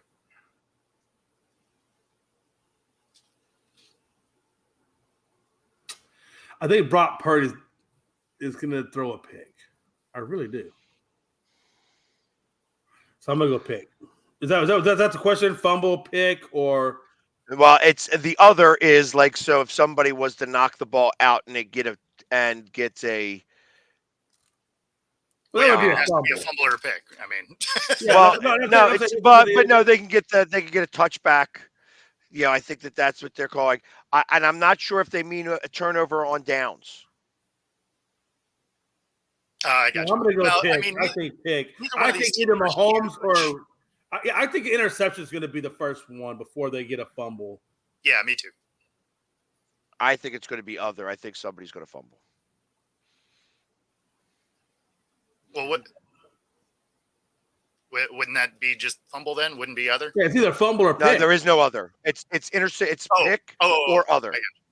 Pick or other. That's it. Oh, okay. Well, whatever then. Right. I don't like that. Because I don't like that. That gives you too much advantage your way. Well, no, that's I mean, the odds of a safety are so low because that's technically a turnover because you get points. It is. But I just don't understand. I mean, what other way could it be other than a pick? Well, turnover on downs. So I mean, that would be. I got you. Okay, so if he went 4 and they didn't get, oh snap. See, I think you get a little bit more. That's not really fair because we're going one specific, but you're going to take the whole rest of the categories or categories. Yeah, still interception. It should be fumble, pick, or other. Yeah, I mean the interception. Yeah, listen, we're making this very simple. It's an either or type of situation. We're making it only one of 2 options here. So stop crying, okay? Well, I am going to cry. I'm crying a little bit. I feel like you got an unfair advantage. Will the team that scores first win the game? No.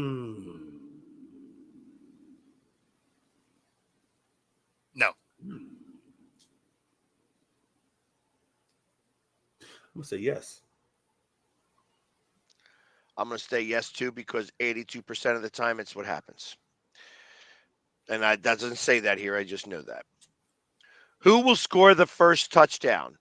Listen carefully. Christian McCaffrey, Isaiah Pacheco, or Travis Kelce, or any other player?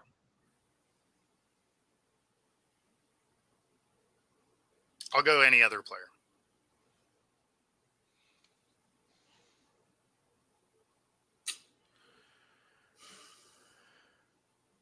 So they're gonna defer to San Francisco. I'm gonna go Kelsey. I'm gonna go Kelsey. That's who I have. I have Kelsey scoring the first touchdown. All right. Here at halftime, we're at the halftime questions. Question number 17. Will Alicia Keys make an appearance? Did she even have ties to any of this? Or is that just a random person? I don't know. Is she seeing Usher? I don't know. I'm gonna say no.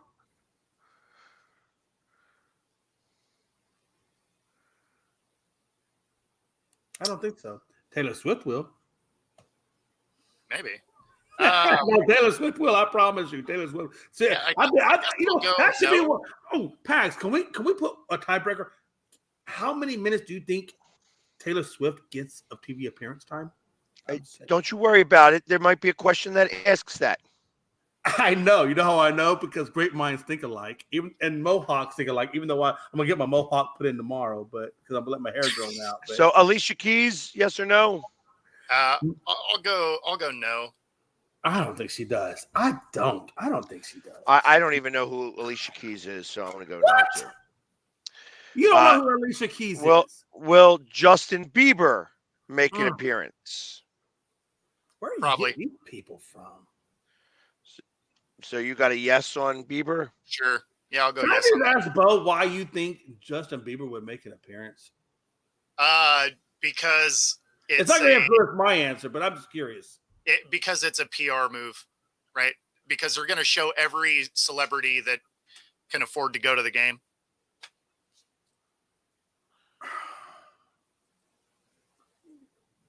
That's a good answer. Like these are all coin flips because I have no idea. And I have I'm gonna say no. I know both saying yes, but I just don't think so. So I'm gonna go no. Sure. Yeah. So the only reason why I'm going to go yes here. That's a good point. The only reason why I'm going to go yes here is because isn't Usher Canadian? And so is Justin Bieber. I don't know. Usher's that's Canadian? the only reason. What? I thought Usher was Canadian. What? I have no idea. And I'm not saying that black people can't be in Canada. I'm not saying that at all.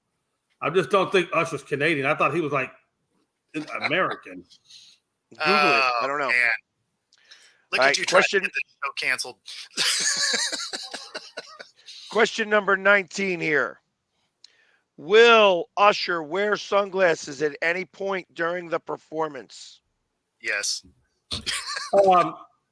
Number one, Usher was born in Dallas, Texas, so do your Canadian bullshit.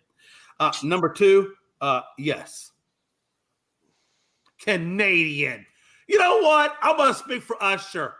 Oh, man, please don't. I got a number between 1 and 5 on the hand. Which number do you think it is when you say I'm Canadian when I'm really born in Dallas? Freaking Texas. Cowboy, baby! Come on! Oh, man. I'm sorry. Okay, I'm over it. Next question. Oh, that's why I've never heard of this guy and he sucks. Yeah, right. That's so much hate. That is so much hate. I can at least tell you that I like Will Smith and he's from Philly. Will the total number of songs played be over or under 9.5?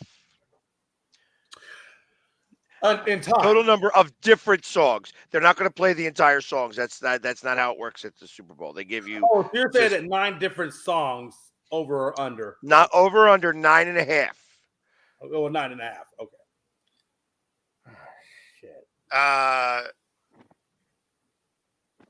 So, yeah, I mean, yeah, because he has enough songs that they can blend together. I'll go yes there. And how long is a halftime performance? It's like 30 minutes. Typical. It's actually only about 16 minutes. For the show, right? But it's Right. But the whole halftime experience is about 30 It's minutes. about 40 minutes. But his actual music time is 16, correct? I don't know that exact amount. Just Like I don't have ballparking. any idea. Yeah, it's somewhere around in there. And when you figure they're going to play about 40 seconds of each song, But is it just Usher, or is there somebody else that's performing? I'm sure there's. Listen, we don't know these questions. Do I look these like questions I run the factor in my NFL judgment. halftime show? We didn't get a copy of the script. You're done with your allotted questions. Yes or no? Will there be over or under 9.5? Why are you so mean? I'm going to say under 9 songs. 9.5. And I am going to go with over. I'm also going to say you're a meanie. Can we get a question 21? Will Usher perform Love in This Club? That's a good one. This is totally a guess. I'm going to say yes. Only because I don't know all of his songs, and so I'm just going to say yes. Man. That's like saying, now Kiss, will they play Love Gun? I wish Kiss was doing this. I would say, hell yes, they play Love Gun. No, Kiss is going to be playing, I think, The Draft. Why not? Detroit Rock City. Yeah, why wouldn't they? Why wouldn't they? Can I ask you a question? Can I ask one question? Why do y'all think that Kiss has never played the Super Bowl? As big as that band is, why do you think they've never gotten a shot at it? Probably because Simmons always wants to get paid. Well, don't they all? Anybody who performs the Super Bowl does not get paid. Oh, it's a free and engage or free performance? Yes, it is. Usher Like, is not getting paid that. for this. You get crazy amounts of endorsements and stuff from it, but right. I mean, You you get- think about I it. just didn't realize You're on the largest stage ever. Well, I really, understand. 'cause- Yeah. So there's more people that watch the halftime show because of all the Swifties. Right. Than I mean, it makes sense that they don't get paid. I'm just saying I didn't realize that they didn't get paid. I thought they did get paid. Love in the Club there, Bo. Right. yeah, I'll go yeah. Interesting. That's Yeah, I got to imagine if that's one of the songs he sings, he's going to sing it. Yeah, so I. He's got a pretty. Hey, listen, you're talking to somebody. You're talking to somebody who did a video. Question 22, please. Can we get to question 22?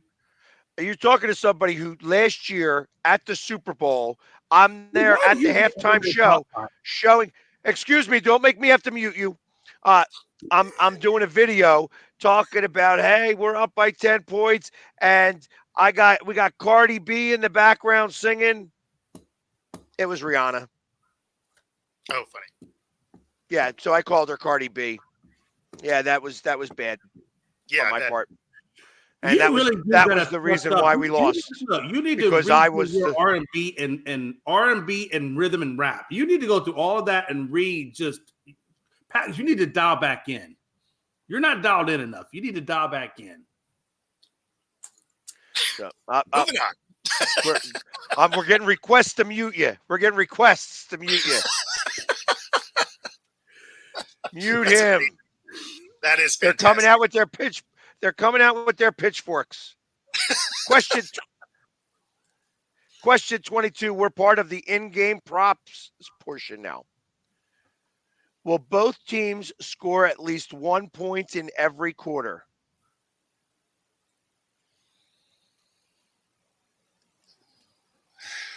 Man, that's a good one.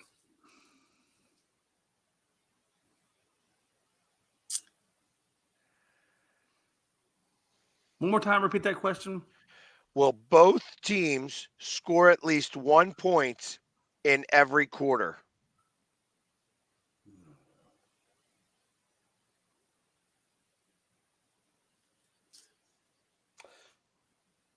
Man, it's the first quarter that I'm worried. I'm going to go no.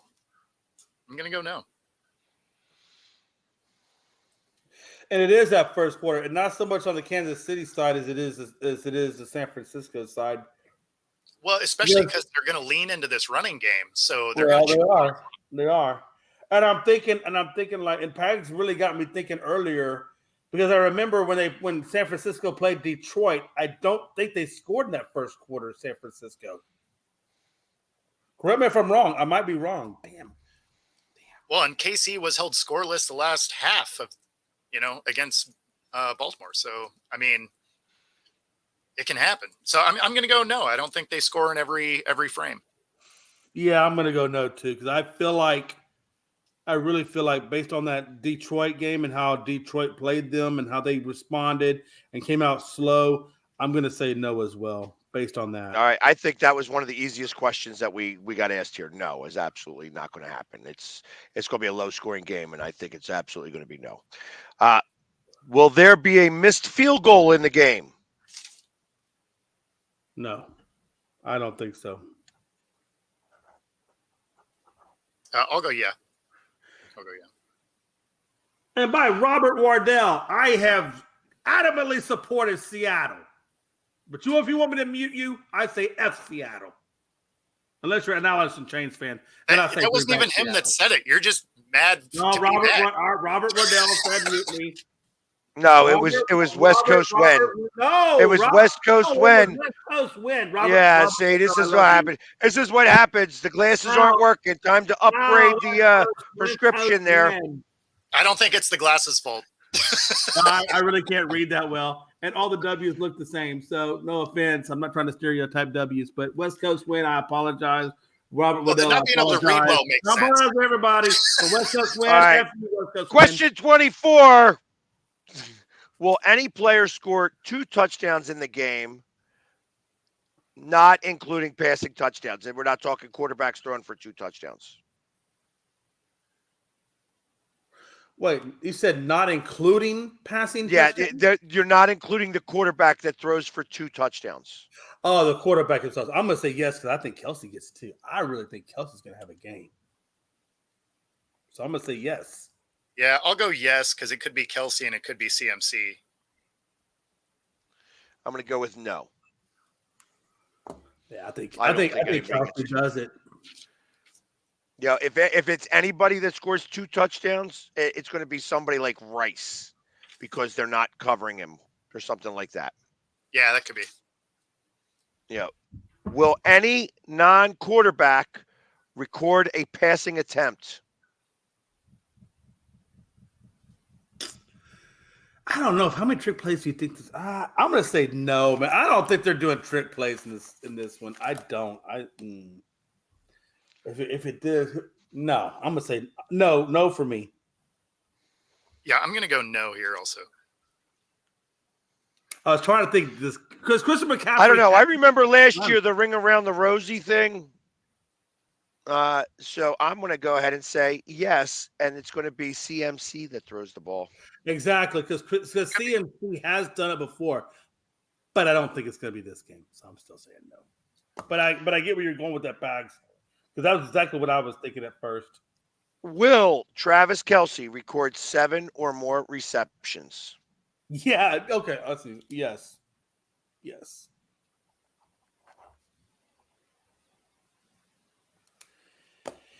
Yes. Bo. Yes. Yeah. And I'm going to go with yes as well. I think that's probably about where he ends up, is about 7.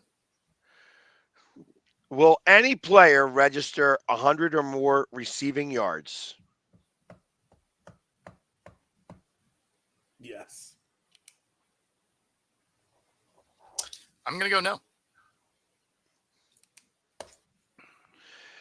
I'm also going to go yes, and I think Kelce gets over 100 yards. And that's exactly right. But it could be also, honestly, it could be even Rice. Rice that gets over 100. I mean, I think either one of those two guys. It's either going to be Rice or it's going to be Kelce. I see Kelce getting the 2 touchdowns. I see Kelce doing a lot of damage, within the 20, right? I think Rice gets some deep balls. For some reason, I'm looking at Rice to get over 100. Well, we'll see about that. So, question 28. Who will record more passing yards?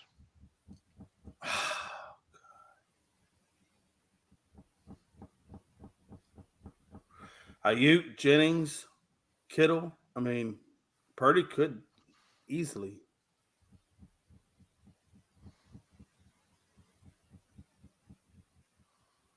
That's hard.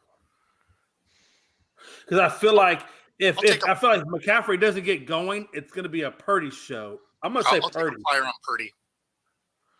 Yeah, I'm gonna take the Purdy as well. Because I feel like, Bo, and I don't know if that's what you were thinking, but I feel like if Kansas City gets back early, if KC comes up or if CMC doesn't get going early, I think it's going to be a lot of passing to Ayuk and Jennings and Kittle. I got Mahomes in that one. So I think Mahomes is going to be one with more. Will either coach win a challenge in the game? Oh God, who knows, man? That's a guess. That's a damn guess if I ever heard one. That's like saying red or black on the roulette wheel. I'm gonna go with no too as well. I know Paul Wadley is saying no, and I'm gonna agree with him. I'm gonna say no. If someone were to, it'd be Reed. He has decent success at it. As I recall, Kyle Shanahan kind of doesn't. But I'll go. I think I'll go. Say yes if you want to. No, I think I'll go no here. Okay. I am going to go yes because it seems like there's always something that's got to get changed one way or another. Will there be a score in the final 2 minutes of the game? Yes. Yeah, I agree with that. I'm going to say yes. And I'm going to go with yes as well. I think somebody's going to at least kick a field goal. Yep. Team to score the longest touchdown.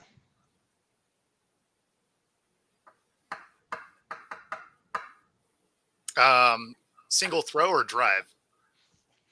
Team to score the longest touchdown.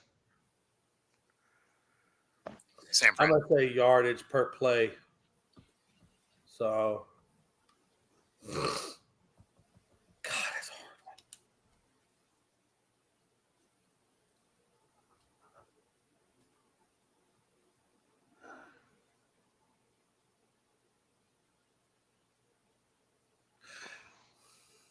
They get Jennings, you got Ayuk, Kelsey, Rice. I'm going to go KC.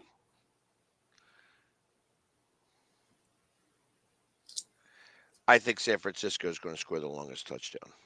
Mm-hmm. I think they'll be the one that gets lucky here.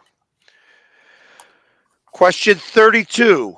Will Taylor Swift be shown during the broadcast 6 or more times? Yes. Yeah. Taylor. So you're lucky if she ain't every 2 times every quarter. No, she's not going to be shown 6 times. Well, I mean. Oh, no. You got it. During the broadcast, does that include afterwards? Like after the game? And does it include halftime as well? Halftime, they're not going to show her unless she's on stage. Well, I mean, like in the TV, yeah. You don't think some kind of way during the halftime they don't bring her in some kind of way? They will. No, I don't think so. They'll pan the crowd, whether or not she's in that pan, maybe, but they're not going to focus on her for sure. Right. 33. Question 33. Which team will win Super Bowl 58? I got San Fran.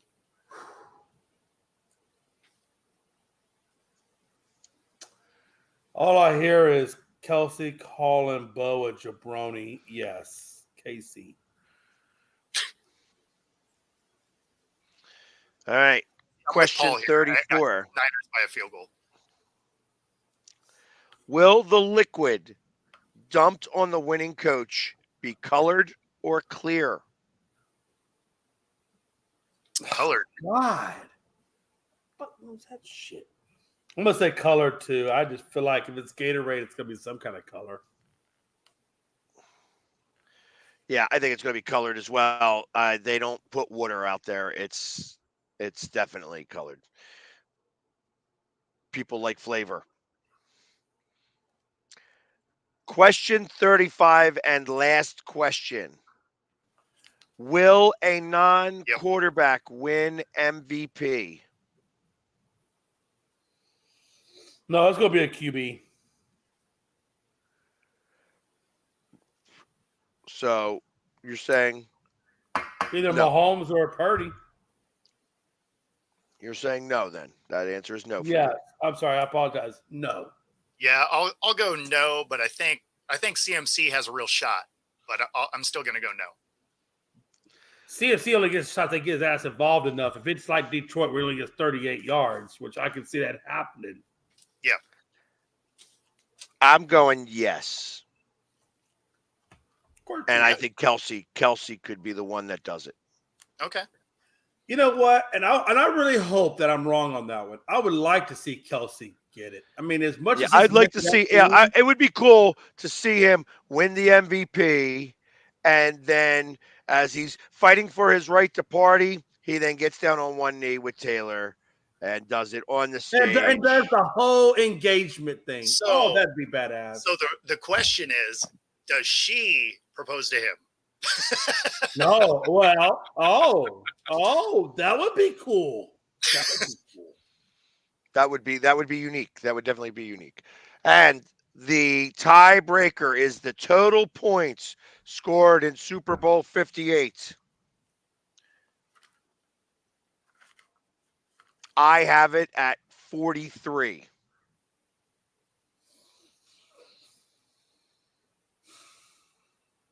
All right. Well, that means I have to adjust mine then. Because I was going 43. Yeah, I was going 23-20. So I'll go 24-21. There we go. And I'm going to go 28-21, whatever that number is. So 49. 49. Yeah. So 43, 45, and 49. Watch it wind up being 44, and it would screw us all up. I was going to say, we should have done it Price is Right, right? Well, like no. If that was the I case. picked 24, you picked 22. I would imagine it'd be whoever's closer. So if it was 44, then I would imagine Pags would win that. Because if you went 43, but you didn't go over, then it would be Pags. So I think we would just do whoever that got the closest to it at that point. That's if we need the tiebreaker, because there ain't no chance that you guys are winning this one. I got this all right. I think that I have about 26 of these right. You know, I will tell you this. My wife said, Jason, as long as you're better than marginal, you're a winner. And so I'm already a winner because I'm pretty sure I'm better than marginal. So I'm going to take it, and I'm going to run with it. I don't know who marginal is, so I can't answer one way or another with that. Marginal would be like if I got half right. If I got half No. I'm talking about who the person marginal is. I don't know marginal. So if you're better than marginal, maybe I would give you that, but I don't know who marginal is. It is clear. It is clear that in this broadcast, in this group of people, I am the unsilent majority, like Paulie said in Rocky 4 specifically. I am the unsilent majority to Dolph Lundgren. There you have it. Okay, you feel better about yourself now? No, not really, but it's okay. All right, good.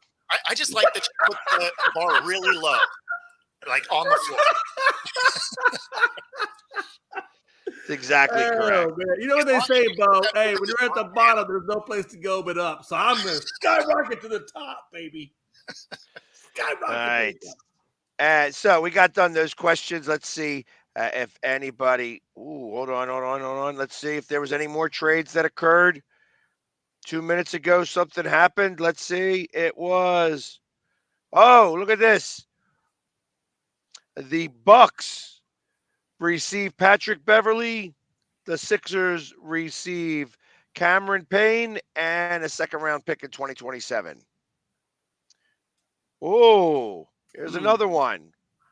The Mavs make a move for Washington. They get P.J. Washington. The Hornets receive Grant Williams and Seth Curry and a first-round pick in 2027. Let me ask you a question. If you're Seth Curry and you're constantly going between team to team, and you never quite settle in, do you ever think at their family functions, Seth looks at Seth and says, you know what? You are the worst thing in this family. Because you can't Actually, live on a team. actually, the problem is that he's got a better shooting percentage than his brother, Steph. That's So, true. That's true. But he have you just noticed? I mean, like Seth Curry is just nothing more than a trade piece. He's never ever settled on a team and said, "This is my team." well, And I I mean, gotta he was in imagine in the Philadelphia Del for a minute. Curry family. What was that? I mean, I'm just saying the Del Curry family. That's got to be kind of like my brother Steph, and I'm just Seth. Like, yeah. Got you. Well, I understand. And That's a competitive I got household. But would you agree that's a competitive household? probably. They I would imagine. probably worked out getting themselves to feel better about themselves. So, uh, I mean, that's probably no different than Archie, Peyton, and Eli, And now, of course, Archie Manning. That you talk about a competitive dinner table. Jesus. so funny. It's this actually. It's interesting that the Sixers made this trade. They traded Daniel House and a second round 2024 pick for an undisclosed return. Huh. That's weird. That is weird. That is an odd thing. I've never heard that What does that before. even Yeah, I mean? don't think I've ever seen that. That's bizarre. Yeah, like actually, as I think about that, it's like, is that like a player to be named later? Yeah. I find that That is interesting. interesting. They're gonna play cards, and whoever loses is who gets traded. Oh, Jesus. I know that in baseball they do a player to be named later. The problem is that they don't like doing that anymore because that player to be named later could be the same player that you traded, and that means somebody would get the team on loan, and that's that they don't want that to happen anymore. So that's part of the goofiness of whatever. But anyway, so Patrick Beverly goes back to the Bucks as they're trying to revamp their team so that maybe Glenn Rivers can win a game.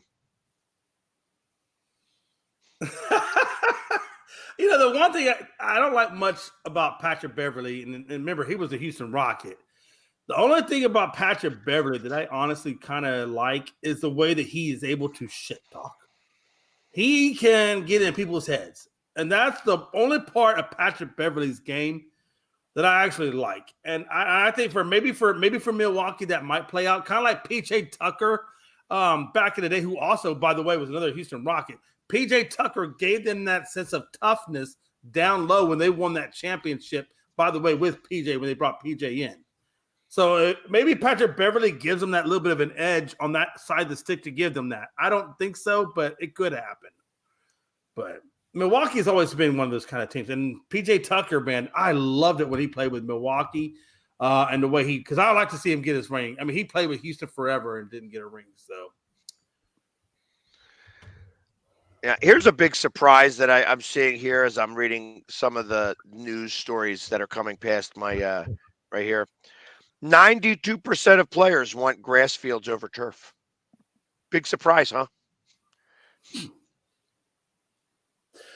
I would rather play on grass field, honestly, than turf. I feel like turf would lead to more injuries. I think grass field would be much better. I don't know. I've never played the sport at the professional level. I've only played it at the high school level. So, Bo, you kind of made it the farthest of all of us. What do you think?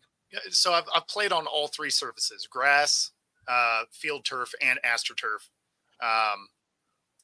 Yeah, I like the speed of field turf, right? Because you get a lot of bite. But yeah, you can definitely get hurt more. Although if it's inclement weather, give me grass every time. I love a good mud bowl or snow that's a ton of fun. Yeah, but you would definitely have AstroTurf coming in as number 3 though of all three surface types. AstroTurf was 100% the worst surface you could play on. It you got rug burns from field turf, but nothing burned you up like AstroTurf. And it was essentially just laid down directly on concrete. So that is, or in your case, on ice. Well, on plywood. on plywood. They would put the padding down. I know it's like, but Yeah. yes. But yes.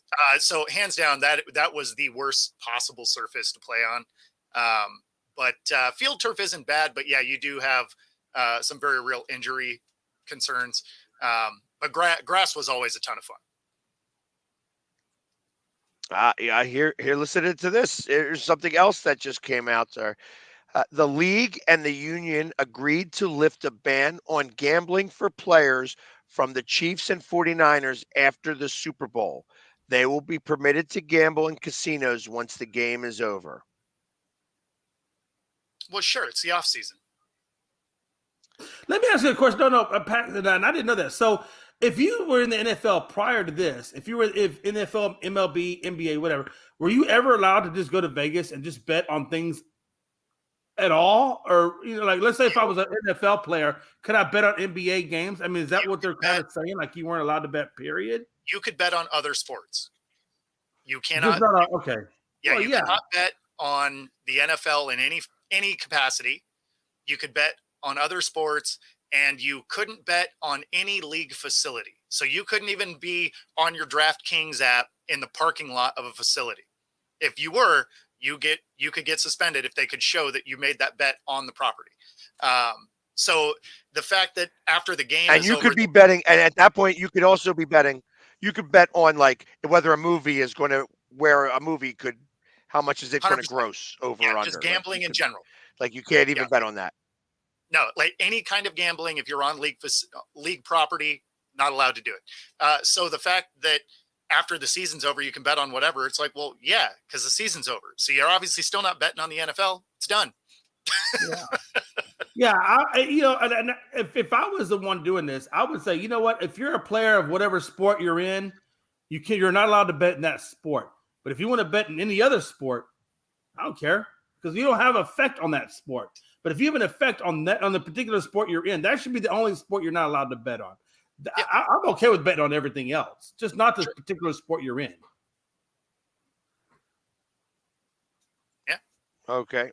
I think that they try to refrain from that in general.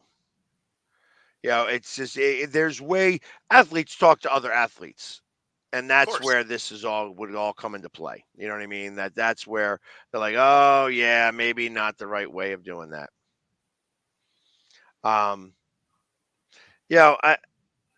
To think that these guys aren't gambling anyways is ridiculous to me. Yeah. I mean, I got to imagine. You can't tell me that these players don't got third-party people betting for them, and That's not getting that's involved. kind of what. That's exactly what we're saying. It's exactly what we're saying. Of course, it's American people. Come on now. No, that's why I laughed so much when so many of the guys got in trouble at the beginning of the season. It's just like, literally have someone else place your bet. Like, why are you being dumb? Right, exactly. And the fact that the NFL has all of these phones monitored to begin with is a little on the interesting side. You know what I mean? Like, Big Brother's always watching you. Yeah. So that's a real statement there too. Big Brother is always multi-billion-dollar company. They don't want someone out there ruining its reputation. So I mean, it's all about protect the shield, right? So yeah, and that's what we're saying, Paul. That's exactly football, correct, man. I'm telling you, baseball, basketball, it's more than just protecting the shield, right? I mean, it's everywhere. Hey, real quick, while we have a few minutes left, what is this thing that you put here? Who put what where? That is the mayor of Vegas, basically low-key saying that Oakland should try and keep their team. Wow. The mayor of Vegas is telling the A's to stay where they are. That's incredible. So crazy on her part. She just doesn't want them there, or like, what does it say? Because that's too small for me to read. Yeah, I can't read that craziness. Yeah, so to go through to the bottom, she basically said, should it fail, Las Vegas has shown that it is a spectacular market for the franchise. Let's see, we got trying to find exactly where it is in it, but essentially, the A's would like to have a new ballpark on the water in Oakland, and that the ownership government there should listen to their great fans and try and make that dream come true. So she's basically imploring the Oakland government to try and keep their team there. Yeah, because they don't like the riffraff from Oakland that came over with the Raiders.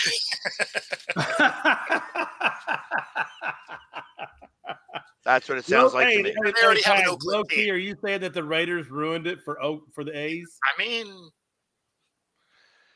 if the foo shits. Pretty much. You can't tell me that crypto arena and the Raiders aren't bringing revenue into Vegas, though. And the only downside I would say this is Al Davis is a much better owner than the current ownership of the A's. I mean, the A's just believe in not spending anything. Yeah, but Mark Davis isn't. Mark Davis is an absolute tool bag. Yeah. And he's the owner. So, because Al Davis has been dead for a minute. Yeah. A hot minute at that. Yeah. I only hope that Stephen Jones will be better than Jerry. I hope we don't repeat the same, right? Well, I don't know. I'm not a fan of the A's ownership. I'm not a fan of the way they do things or the way they have done things in the past. I don't think that they deserve to get rewarded with a franchise in a different place when they did absolutely nothing. Like all the other owners, like when the Phillies decided to build a ballpark, I know that they got some government funding, you know what I mean? But they had to pay it back. It was a government loan. You know what I mean? Ask you guys a question. I know we're getting close to getting out of here. But let me ask you guys a question, because it all goes to ownerships. It all goes to terrible ownerships. Yeah. And in all honesty, Jerry Jones, he got lucky with Jimmy Johnson.